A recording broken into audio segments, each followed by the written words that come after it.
प्रात समय दो रस लंपट, सुरत जुद्ध जय जुत अति फूल। श्रम वारिज घन बिंदु वदन पर, भूषण अंग ही अंग विकूल। कछु रहियो तिलक शिथिल अलकावली, वदन कमल मान्यो अली भूल। जय श्री हित हरिवंश मदन रंग रंगी रहे, नैन बैन कटी शिथिल दुकूल। भूमिका। इस पद में युगल की सुरतांत छवि का वर्णन है। श्री श्यामा श्याम ने संपूर्ण रात्रि प्रेम विहार में व्यतीत की है। इस विहार को समझने के लिए यह ध्यान में रखना परम आवश्यक है कि यह सामान्य लौकिक काम विहार नहीं है। श्री ध्रुवदास ने बतलाया है, श्री कृष्ण काम के वश में नहीं है, जिनका रूप देखते ही कोटि कोटि मनोज रति सहित मूर्छित हो जाते हैं। ऐसे नवल किशोर श्री वृंदावन चंद्र ने मदन सहित सबके मन मोहित कर रखे हैं। श्री वृंदावनेश्वरी श्री वृषभानु नंदिनी की प्रेममयी अनंग चितवन और रसमयी भौहों से जो प्रेम तरंग उत्पन्न होती है, उन्होंने इस मदन मोहन को मोहित करके अपने वश में कर लिया है। व्याख्या। प्रातःकाल यह दोनों रस लंपट लोभी प्रेम युद्ध में परस्पर विजय प्राप्त करके उस विजय की अत्यंत फूलन उल्लास से मंडित हैं।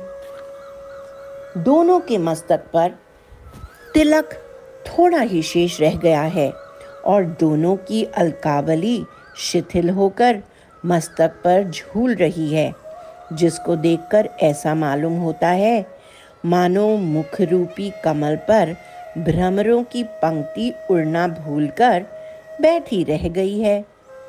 सखी भावापत्र श्री हित हरिवंश कहते हैं कि इस समय श्री श्यामा श्याम के नेत्र और वाणी मदन के रंग से रंग रहे हैं और उनका कटिवस्त्र शिथिल हो रहा है। जी हाँ, मनमथ त्रैलोक सब अपने बस कियो आन, सोई मैन मोहियो चिते मोहन मृदु मुस्कान। मोहनी सोहनी भोहते उपज्यो सहज अनंग, ते मोहन ध्रुव वस किए ते मनोज रस रंग।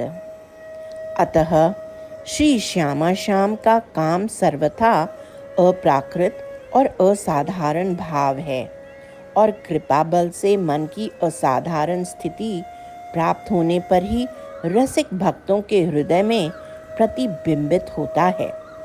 श्री नागरीदास ने बतलाया है कि यदि प्रेम भजन के बल से नेत्रादिक इंद्रियों द्वारा भाव का स्फुरन होने लगे तो संपूर्ण रूप गुणमयी वस्तु का दर्शन होने लगता है और चित्त में नित्य नवीन रुचि का उदय हो जाता है।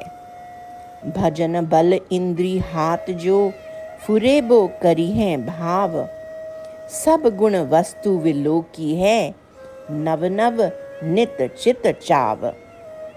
श्री श्यामा श्याम का प्रेम रस श्री ध्रुवदास के शब्दों में राग रंग युक्त अद्भुत आनंद केली है। राग रंग जुत प्रेम रस अद्भुत केली अनंग, और यह श्रृंगार रस के सब गुणों एवं अंगों से पूर्ण है। प्रस्तुत पद में श्री श्यामा श्याम ने इस अद्भुत अनंग केली का संपूर्ण रात्रि उपभोग किया है और उसमें स्वयं सुख प्राप्त करते ही रंच मात्र भी कामना न रखकर एक दूसरे को सुखित करके परस्पर विजय का अनुभव किया है। प्रातःकाल वे निभृत निकुंज भवन की किशलय शैया पर अपने संपूर्ण प्रीति संभार विजय उल्लास एवं रति चिन्हों के सहित अत्यंत छवि से विराजमान हैं। उनके त्रैलोक्य मोहन रूप को विभिन्न छवि छटाओं से अलंकृत देखकर श्री हित सखी उनका वर्णन अपने कृपा पात्र सखी से करती हुई कहती हैं।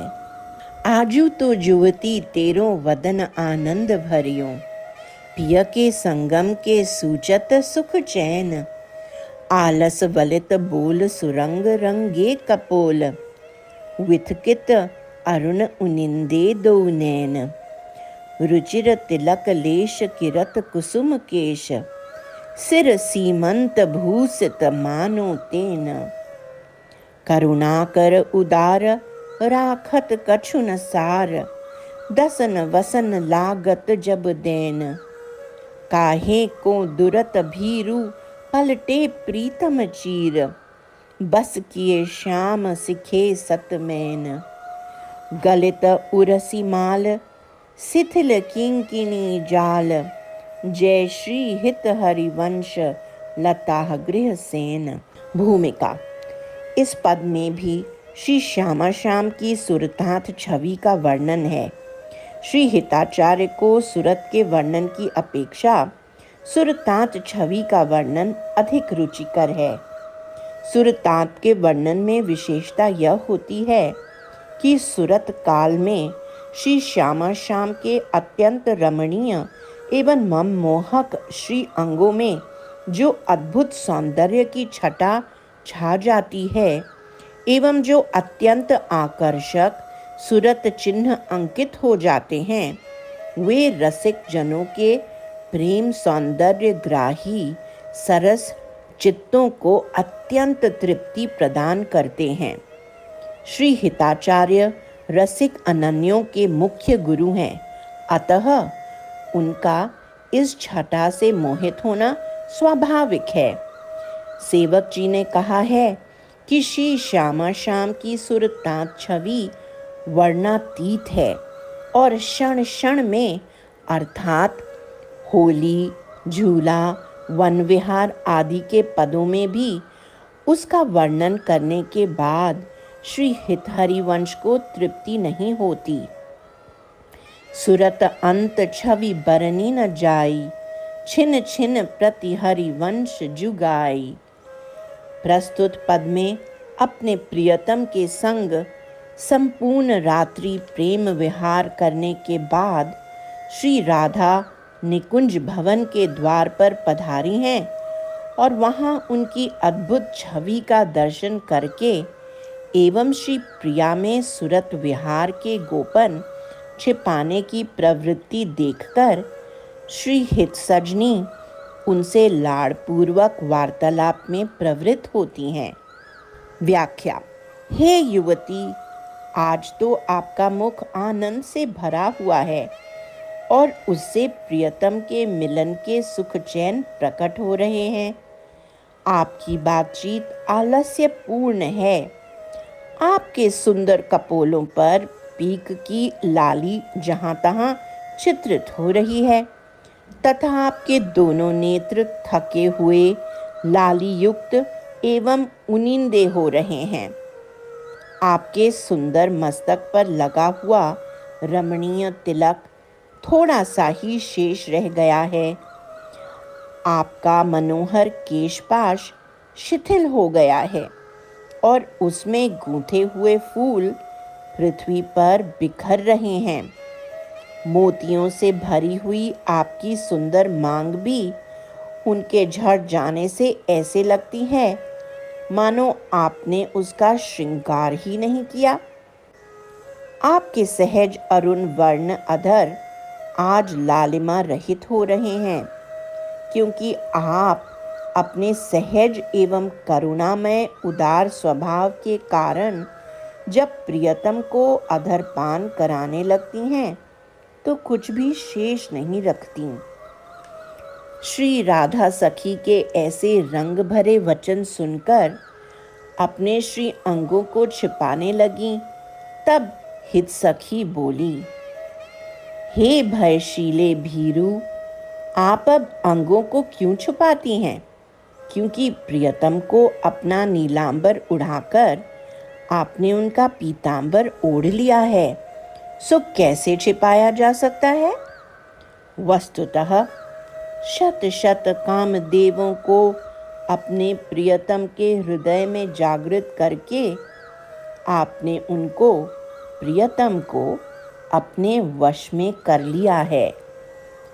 सखी भावापन श्री हित हरिवंश कहते हैं कि आप यदि अब भी अपने प्रियतम से मिलने का प्रमाण चाहती हैं तो यह देखिए, आपके वक्षस्थल पर धारण की हुई पुष्पमाला टूटी हुई है एवं किंकिणी समूह की ग्रंथि गांठ शिथिल हो रही है। इससे यह निश्चित सूचना मिलती है कि आपने अपने प्रियतम के साथ श्री वृंदावन लता मंदिर में विहार किया है।